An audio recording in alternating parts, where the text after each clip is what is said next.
क्या पितृ परिवार के लोगों में शरीर आते हैं क्या? तो क्यों आते हैं, इसके बारे में बताएं। अच्छा प्रश्न है। पितृ अर्थात वे लोग जो हमारे फोर फादर्स रहे हैं, जिनके वजह से हम हैं, जिन्होंने अपनी आत्मा का अंश डालकर गर्भदान किया और हम प्रकट हो गए। इति पितृ अर्थात वो जिनके वजह से हम हैं, जिनकी आत्मा हम में है, आत्मा का अंश हम में है। ऐसे समझो, नहीं तो फिर गड़बड़ा जाओगे कि अरे आपने कहा कि आत्मा हम में, तो फिर उनकी आत्मा कहाँ है, भी 50 क्वेश्चंस आ जाएंगे। आपने दीपक देखा है? दीपक, एक दीपक जल रहा है, उससे दूसरा दीपक जला लो, जल गया दूसरा दीपक, तो वो पहला वाला दीपक की लौ कम हुई क्या? नहीं हुई ना।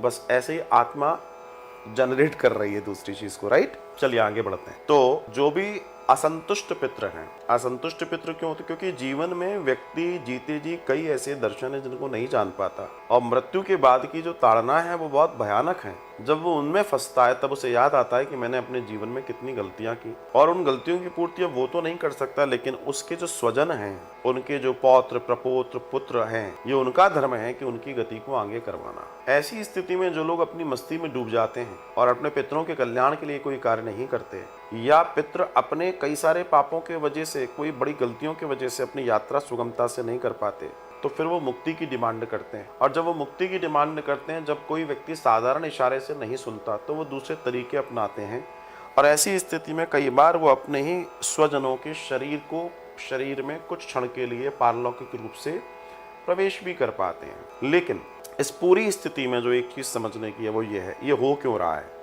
ये हो रहा है अपने पितरों की पूर्ण रूपेण तृप्ति न कराने के कारण। और अगर आप इसको अच्छे से समझें, तो अभी आप सुन रहे होंगे मेरे मुंह से बार बार कि इस बार 16 दिन का श्राद्ध गया जी में, आइए हम सब चल के करें अपने पितरों को नमन। ये कारण यही है क्योंकि अंतोगतवा सभी का पिंडदान और श्राद्ध गया जी में होता है हमारे यहाँ।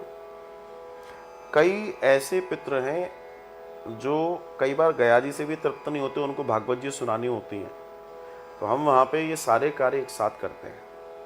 और ऐसे कई लोग हैं जिनके साथ ऐसी समस्याएं होती हैं, एक बार गया जी में जब अपने पितरों को स्थान दे देते हैं और वो पितृलोक के लिए गमन करते हैं, उसके बाद से ये समस्याएं हमेशा के लिए समाप्त हो जाती हैं और घर में खुशहाली आ जाती है, घर में आनंद हो जाता है, सारी चीज़ें उत्तरोत्तर वृद्धि करनी लगती हैं, रुके हुए काम बनने लगते हैं और सारा काम बहुत अच्छे से हो जाता है।